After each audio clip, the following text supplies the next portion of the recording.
What is going on, everybody? I'm Benningfield. If you are new to the channel, please subscribe. If you enjoy this video, press that like button. And as always, follow me on Twitter at Benningfield01. We always post when a live stream starts or a new video drops. Now, today we're going to be covering the thruster jetpack. Going to cover the facts about it, my opinions on it, and try to figure it out. Try to help you guys out, figure out if it is a purchase you should make or that you might want to make. Be completely up to you, but we're going to cover the basics of it anyway. First things on it, it is in the war stock, but to purchase this thing it requires a facility, so you'd have to go to the Maze Bank foreclosure website, and you can go to facilities and purchase up any of the facilities if you want to get this. That is one of the downfalls of this, but we'll get more into that in a second.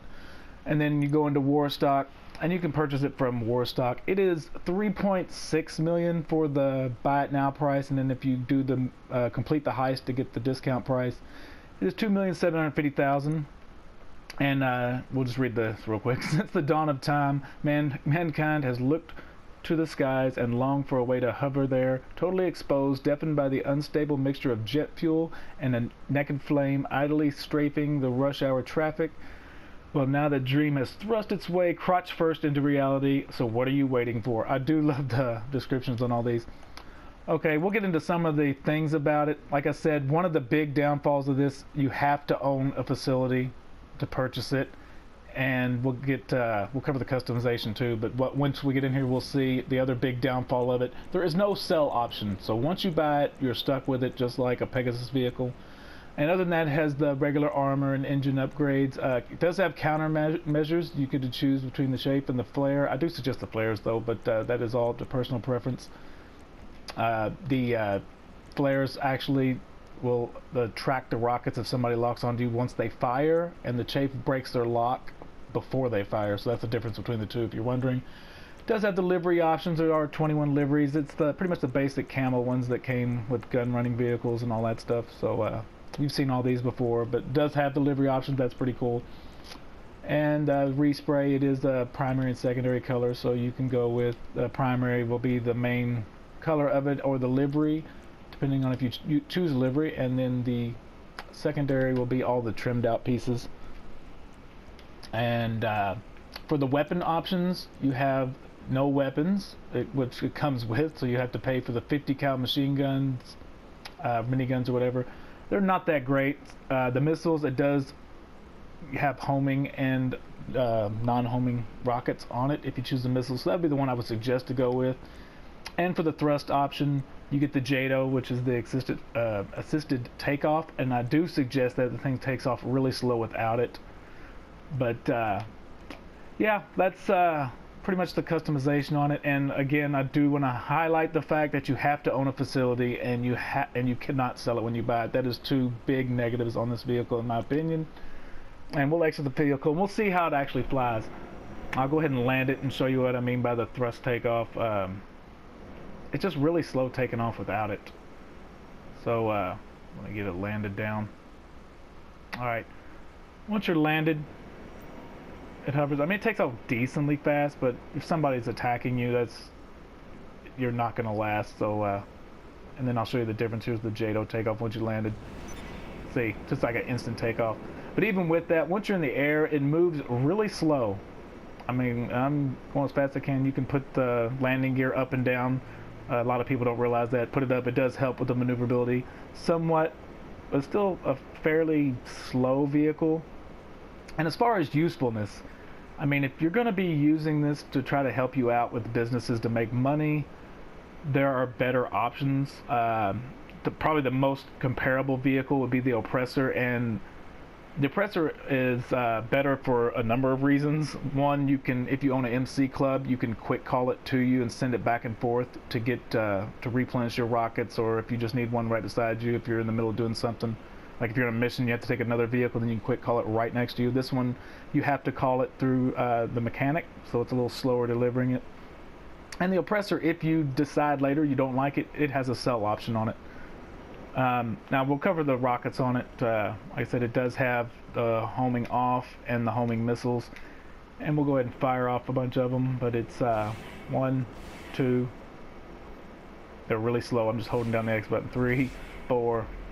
That's another bad thing. 5, 6, 7, 8. It's really slow reload time. So you get 9, 10. I mean, oh my god, that's just pathetic. 11, 12, 13, 14, 15, 16.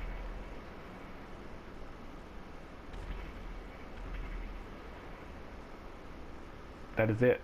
That's all you get. So it's 8 double shots, and they're really slow resupplying. You're better.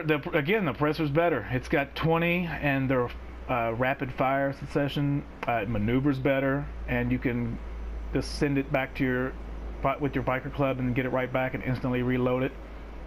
So I mean, that's just a really big negative on this. I don't know. I have to advise against getting it, guys, unless you've just really been waiting for the jetpack forever, or I really don't see a purpose of owning this vehicle, really. I mean, if you want to explore the map and take your time looking around, that's fine. But as far as helping you make money, you're better off with the Oppressor if you're wanting a vehicle like this. So it's not really useful for helping you make money. PvP, it's going to be not that great. I mean, as you've seen there, you have limited rockets. They shoot really slow, and your maneuverability isn't as good as the Oppressor. It's not as fast as the Oppressor.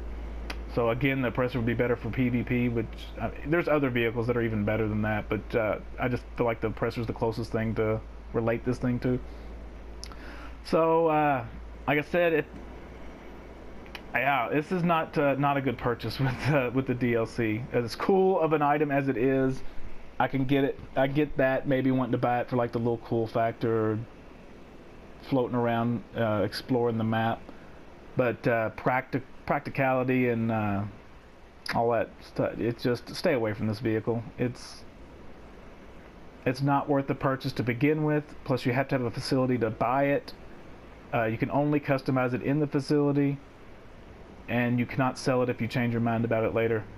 So that'd be my final opinions on it, guys. Is that kind of upsets me, really. This had such good potential, and I'm all about the cool little vehicles that they add in here, like the random little niche items like this.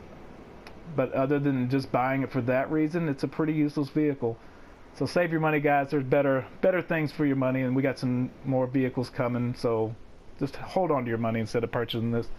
But I appreciate you guys coming out, and I am Benningfield. If you're new to the channel, please subscribe. If you enjoyed this video, press that like button, and as always, follow me on Twitter at Benningfield01. And a real quick thing right here on the end, guys. Another thing, if somebody snipes you out of this, now if they blow you up, they'll have to pay the insurance, but if they snipe you out of it and it falls to the ground, you have to pay the $20,000 insurance. That's another really bad thing about this vehicle. But I hope this video helped you out, and I will catch you in the next one. Peace.